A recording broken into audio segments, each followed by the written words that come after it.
Oke, bismillahirrahmanirrahim. Assalamualaikum warahmatullahi wabarakatuh. Di video ini kita akan melanjutkan lagi materi kita di mata kuliah Elektronika Kota Cerdas. Yuk, di video ini kita akan membahas tentang kris ya. Jadi diharapkan mahasiswa setelah menonton video ini, mahasiswa dapat memahami apa itu kris atau Quick Response Code Indonesia Standard. Nah, untuk lebih memahami tentang kris, kita langsung saja pindah ke websitenya kris. Websitenya kris kalian bisa akses di sini ya, di kris.id ya. Di sini kalian bisa mendapatkan segala informasi yang kalian butuhkan mengenai kris. Ya. Nah, pasti kalian pernah melihat ya, ada QR code yang dipajang di meja kasir atau di counter ya. Baik itu di minimarket, supermarket, atau di pedagang-pedagang pinggir jalan, atau misalkan di kafe-kafe ya. Biasanya kafe-kafe banyak menggunakan kris. Ini sebenarnya apa ya? Nah, untuk memahami ini, kita perlu tahu terlebih dahulu perkembangan transaksi digital ya. Pada awalnya, transaksi digital itu harus dilakukan oleh bank. Ya, kita bisa menggunakan bank untuk transaksi dari satu bank ke bank lain, atau dari bank tersebut ke bank tersebut juga ya, dari rekening satu ke rekening lain.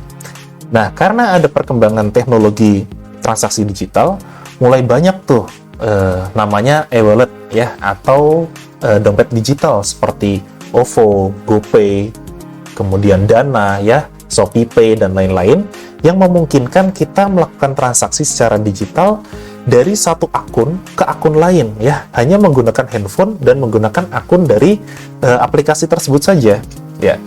Kelebihannya apa? Kelebihannya yang pertama, kita tidak perlu membuat rekening terlebih dahulu ya, karena membuat kita untuk melakukan transaksi menggunakan bank, kita perlu membuat rekening terlebih dahulu. Yang kedua, biasanya transaksi dari bank A ke bank B itu perlu ada biaya administrasi yang nilainya juga lumayan ya. Nilainya biasanya 6.500, berbeda-beda ya setiap bank ya. Tapi normalnya adalah 6.500. Nah, dengan menggunakan transaksi digital menggunakan e-wallet, itu kita tidak perlu menggunakan kita tidak perlu peduli dengan biaya administrasi tersebut ya. Nah, karena sekarang banyak sekali ada dompet digital ya, oleh karena itu Telkom Indonesia membuat namanya Quick Response Code Indonesia Standard ya, yang ini diluncurkan oleh Bank Indonesia dan Asosiasi Sistem Pembayaran Indonesia atau ASPI pada tanggal 17 Agustus 2019. Nah, kris ini mulai banyak digunakan sejak awal tahun 2020 ya.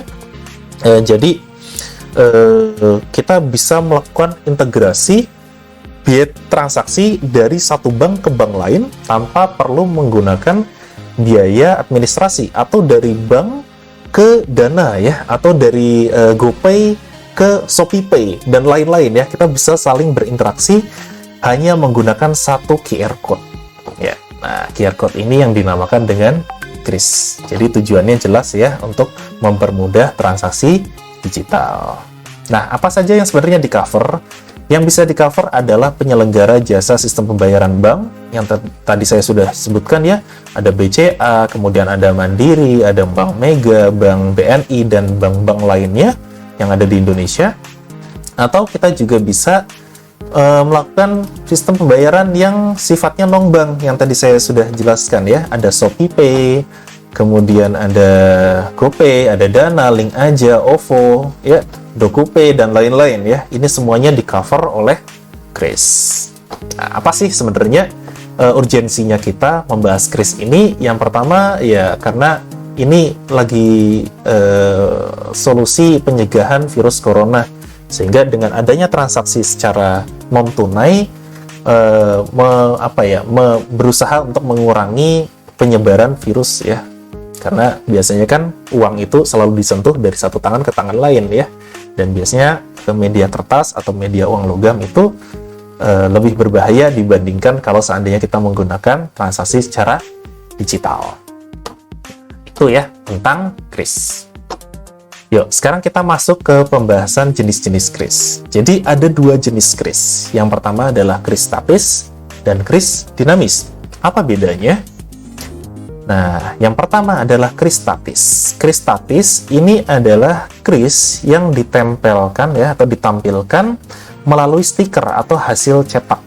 Ya, biasanya QR code-nya ini menggunakan QR code yang sama digunakan untuk setiap transaksi pembayaran.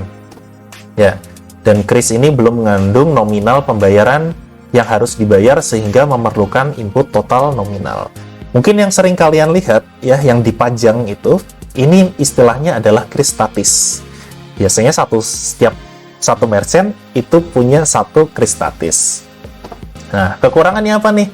Kekurangannya ini ya, yang poin ketiga, di mana kris ini belum mengandung nominal pembayaran. Jadi kalau kalian pernah melakukan transaksi menggunakan kris statis, langkahnya yaitu kita scan ya menggunakan dompet digital kita atau menggunakan m-banking kita. Kemudian kita perlu memasukkan tuh nominal transaksinya berapa. Misalkan 10.000 kah atau 20.000 kah, sesuai dengan nominal transaksi yang disampaikan oleh kasir ya. Kemudian setelah melakukan pembayaran, baru kasir bisa menerima bukti pembayarannya.